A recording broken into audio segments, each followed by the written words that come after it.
Apparently the ocean still has secrets it didn't need to share. Let's talk about starfish. You know, Satan was onto something.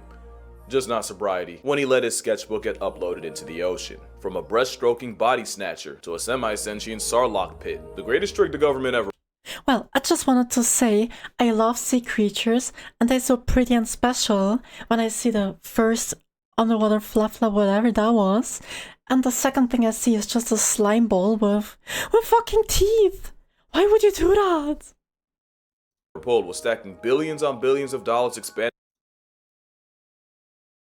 Hold on. Let's get this a little bit longer. Into space before reconciling with the ET-ish already in our face. The sea star and his freak show of a family is a gross-out body horror film unfolding at the expense of all who perceive it. The starfish family of Echinoderm has 5 classes with about 7,600 sea urchin, sea cucumber, starfish, brittle star, feather star. Well, so it's not about random sea creatures, so it's about starfish and friends, I'd assume. Species across those classes, each as viscerally disturbing and beautifully unnerving as the next. But starfish are so freaked out for Earth, their scientific name is Astroidia, and if a report comes out that aliens have been stowed away in the seas this entire time, the #1 suspect would be Lucifer's loofah. The first red flag is starfish ignored the concept of blood. Instead, they got an open seawater circulation system that actually makes a lot of sense when you realize how they move. It starts with the madreporite, a plate that's like the front door of its system that's almost intentionally off-center to remind you that symmetry is an earthly concept. Water moves in through the madreporite through canals until they eventually reach the tube feet, which is how this Lovecraftian fidget spinner goes mobile. Cause when the valve closes and the eye drop coated ampulla contract, it shoots water into the tube feet and forces them to extend. And when the extended tube foot hits a hard surface, the center tracks, forming a seal that only breaks when it's time to move on and stick to something else. Thousands of tube feet doing this dance is how a sea star can move faster than a facehugger ever should. Maybe that wouldn't be as disturbing if sea stars couldn't also see. Starfish have eyes, it's just that if he were real, he'd be standing on them. We've known that starfish have eyes at the end of their arms for 200 years. The question is, what is sight to an animal without a brain? Likely something beyond our comprehension. Kinda like the time someone told me blind people don't just see black, they just see nothing. Starfish! I went nonverbal for 5 minutes fumbling with the concept. It's believed that sea stars don't see the world like you and me. Instead, they see the world in lights, darks, and shadows. One experiment tested this by going to a reef in Japan and pretty much circumcising their eyes with scissors. After that, they took the eyeless sea stars and those that didn't get theirs lopped off and placed them away from their reef home base. The result was the uncut starfish immediately. This just looks like a glitching creature for real. This can't be real. Oh my, I love water creatures or underwater creatures so much. They're just so goofy, they're so silly, they're just not real. Chat, am I real? Am I real, chat? Well, everyone enjoy. We're continuing with Patrick's these starfish. Booked it to the reef while the eyeless ones were left Stevie wondering about the next move. It was also found that even starfish living where sunlight isn't a concept can see, and out of the 13 species pulled out of the deep sea, all but one of them had eyes. They are kind of pretty. The Finya americana, which has giant pupils and arguably the best vision of this predatory polygon. And like Mardi Gras, they would flash whenever excited. Well, what the actual are you?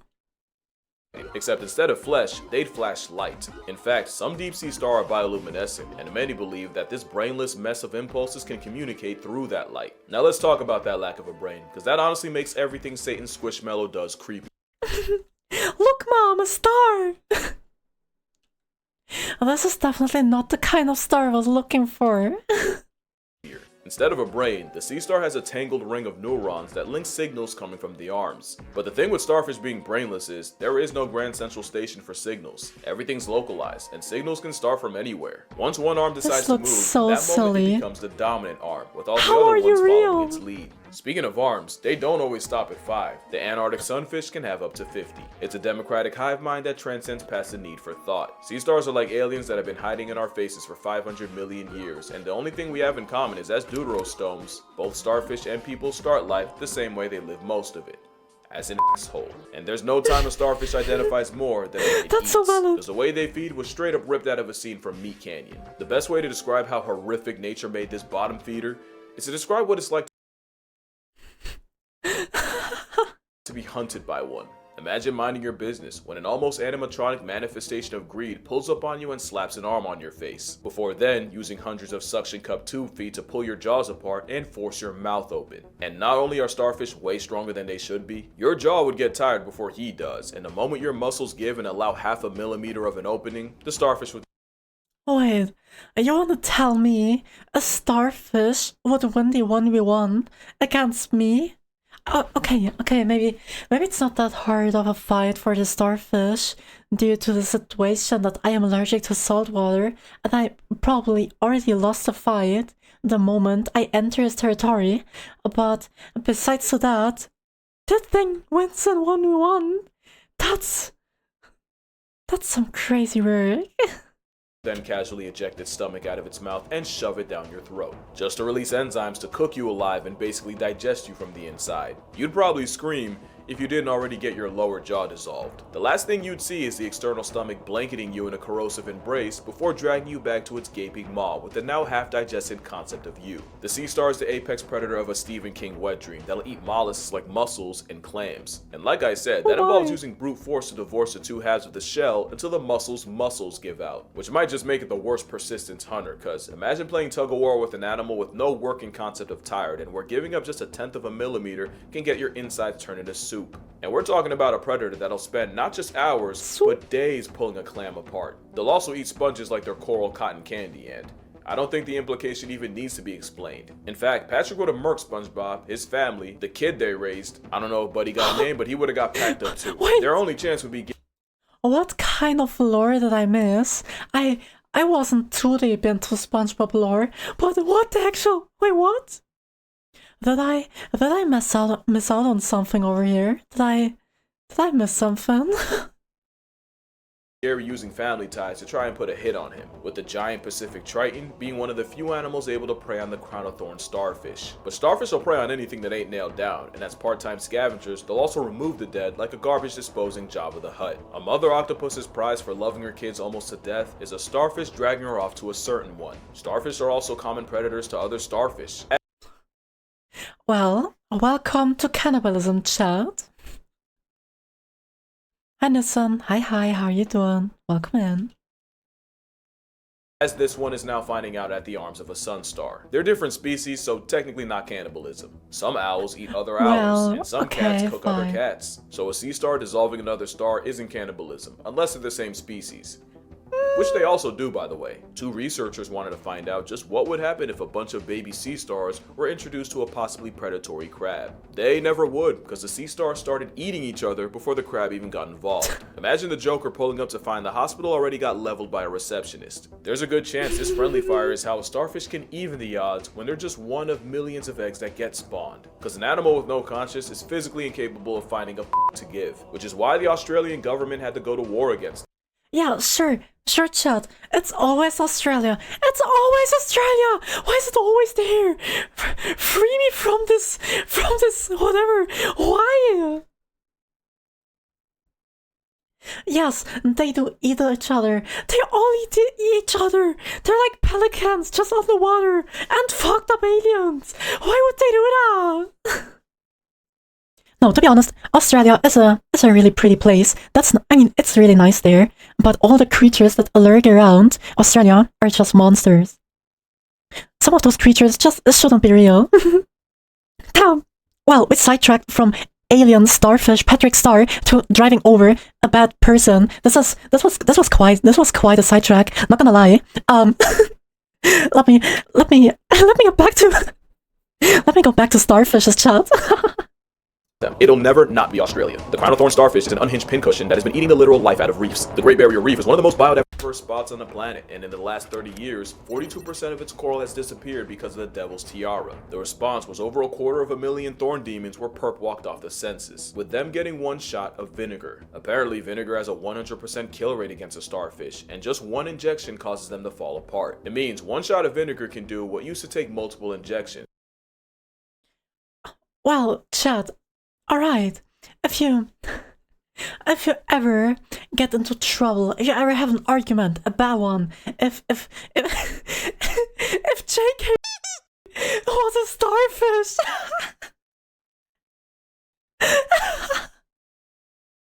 Vinegar is your friend, chat.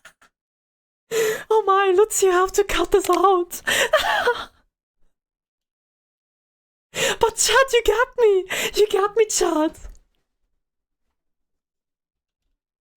And can speedrun their downfall, with trained divers erasing as many as 1,000 living thorns in just one 40-minute dive, which you could be fooled into feeling bad for if the crown of thorns wasn't also a threat to people. Starfish contain saponins, a detergent-y type of chemical that foams if you shake it in a bucket. If a starfish's spines enter your body, a mess of saponin does too, and can cause not only extreme pain, bleeding, and swelling, they can destroy blood cells and cause crippling liver damage. The chances you get subtracted by a sea star are low, but mama would have raised a liar if I said 0.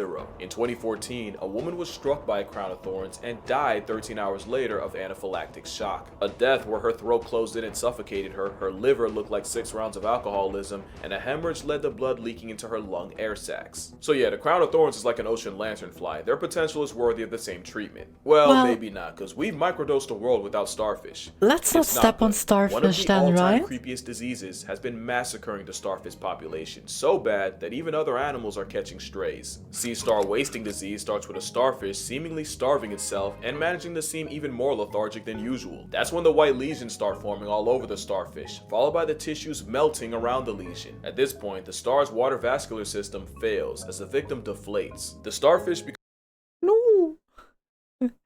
Why would you do that? Eat! Go to the kitchen, little starfish. Make some chicken nuggets. Don't starve yourself. This is really unhealthy for you. becomes immobilized as its vessel deteriorates and arms fall off, except this time, there is no growing back. The endgame is a starfish now reduced to a pile of white mushy We don't kink shame starfish here. Tell them. You can't step on them. Was definitely not the plan. Wasting disease affects over 20 species of sea star, with a body count in the billions. The first recorded plague was on the East Coast in 1972, then again in 1978. In 2013, the blight abolished over 5 billion, and in some parts of British Columbia, you couldn't even see the seabed because it was too littered with formerly star-shaped corpses. The disease has ravaged sea stars from Baja California all the way to the Gulf of Alaska, and some like the sunflower sea star have had their numbers cut down by 90%. And with all these sea stars missing, the sea urchins they normally eat run wild and absolutely decimate the kelp forest many need to live. For a while, folks suspected this kill switch was flipped by a virus, but after 4 years of research, the truth was revealed. Turns out, it's actually a bacteria, Vibrio pectinacida, that's causing starfish. Okay, I'm kinda glad it is a bacteria. My first guess, or my first thought about this one, was that they killed themselves. Like they ate each other. So I'm kinda glad it's a bacteria that just put the finishing move on these creatures. Spontaneously dissolve. I call them zombies, but zombie starfish was already a concept straight out of the pages of Satan's favorite author. Because he made that one too. And they're not even the zombies that give you the respect of moving at quarter speed. Because brittle stars are the fastest echinoderms, and if you have arachnophobia, I'm about to lose your business. Brittle stars move like sea spider imitations that, again, aren't that fast, but are entirely too fast for an animal looking like that. Their swimming's a lot prettier though, even if it is the opposite of efficient in how I swim in my dreams. To be fair, dreams are the only place I can swim, but I'm working on it. Like the sea star, they're a mess of tangled nerve cords spilling into the arms. But unlike the sea star, brittle stars don't have eyes. Instead, the CSTD sees with its skin. Extraocular vision means brittle bandits use proteins in the skin called opsins that's literally to sense just light. an alien. Pretty much the light hits the proteins, which sends a response to the brittle star to make it move out of the light. Meaning its entire body is technically an eye, which is why it's a star that also fears the sun, since brittle stars spend most of the day hiding under rocks and crevices, so any light sends them scrambling out of the spotlight like roaches. Chad, they're exactly like me. They're literally me. Imagine, like having light. I hide from the sun. I hide from light. I'm just living in my dark room with my monitors shining in my eyes. This starfish is literally me. Some aquariums even train brittle stars to associate the lights dimming with food, and so they would all just crawl out of the woodwork whenever someone would lower the lights. Not bad for an vampire animal that's shark. brainless and has to poop out of its mouth. A mouth that has 5 jaws, by the way. Which is the last thing you'd see if you got murked by one, because any prey caught in those spines would get crushed to death before being digested. Even something like a squid can get got if it dicks around in a hit range of a bunch of brittles, and considering what we know about squid, I don't think you could dream up a worse way to become a wuzz. Brittle stars also catch bodies passively through suspension hunting, but the most cursed version of an already cursed animal is a suborder of brittle stars called Yurifin, aka basket stars. I don't even know what nature thought it was doing with this fractal fuckery. Basket stars only have 5 arms, it's just that they proceed to branch off into straight nonsense. How are you real? I mean, it looks really interesting. Not to blame this creature. But where are you?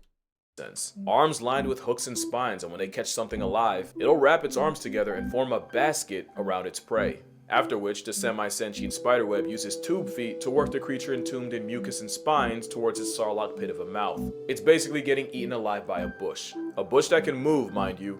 The giant basket star will hide in crevices during the day, only to climb on top of coral to hunt at night. Also, they get pretty big. Gorgoncephalus is named after Medusa's headshot, and they can have arms as long as 2.5 feet. Just a nightmare of an animal related to a starfish, but as cursed as a cancerous group can be, the feather star is equally as ethereal. This one looks kinda cursed too, but it looks really funny. I don't know. We've seen this one in the intro, I guess. It looks so fun. It's just like a living plant. Like a palm or something like that. This biblically accurate angel is a crinoid. There's 2 classes of crinoids. This looks the marine really tickle nice. monster right here, and the sea lily. The difference is, feather stars Look seem at to have that. unlocked free will, while sea lilies settle down and plant themselves in one spot via a stalk. But let it be known, sea lilies can always drag themselves away when they're motivated enough, and if you're enough to make a sea lily want to walk away, consider that an insult of the highest order. It really is a living fossil, with crinoids being around for about 500 million years, so basically the granddaddy of all the nonsense in the ocean. So it makes sense that they also have some of the wildest plot armor too. Crinoids survived several extinctions, including the infamous Permian Triassic, which realistically should have been the end of them. It also turns out the same ocean warming that destroys coral has.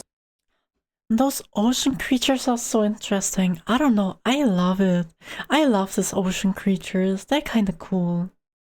Look at them! 0 effect on a feather star. In fact, science says they actually regenerate faster when the heat gets raised. This forgotten feather duster was around before us, and best believe they'll be here long after.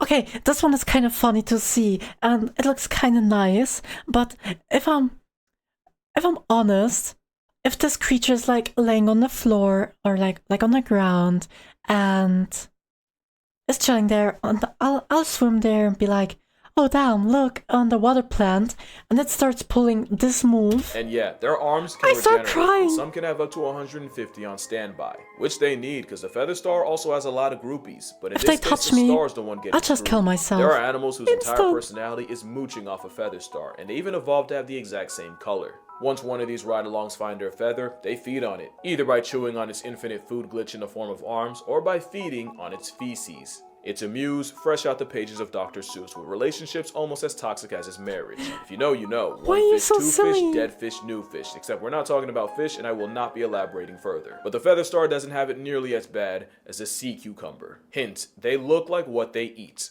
It's a bottom feeder in every sense of the word, a detrivore living off the dead and decaying. They use tentacles to shovel sediment into their system, where they digest anything organic and eject the rest. Which means the sand is actually cleaner coming out than going in, and by recycling all the organic nastiness no one else will, sea cucumbers help prevent the same algae blooms that can suffocate fish. Not to mention their bowel bricks help seagrass do grow that. and even Don't contains suffocate calcium carbonate, fish. which not only builds the skeleton of coral, it even helps reverse ocean acidification. Mind you, a group of sea cucumbers is called a pickle, and a reef's worth of pickles can produce up to 70,000 tons of poop a year, and it's estimated the combined cucumbers on Heron Island release 5 Eiffel Towers worth of product. And yet, with all they give back to the What the hell? community, some decide that's not enough, with some like the pearlfish using the cucumber as a personal panic room, by forcing their way through the squishy's poop chute, the same brown eye they breathe through, and it's not just one squatter they have.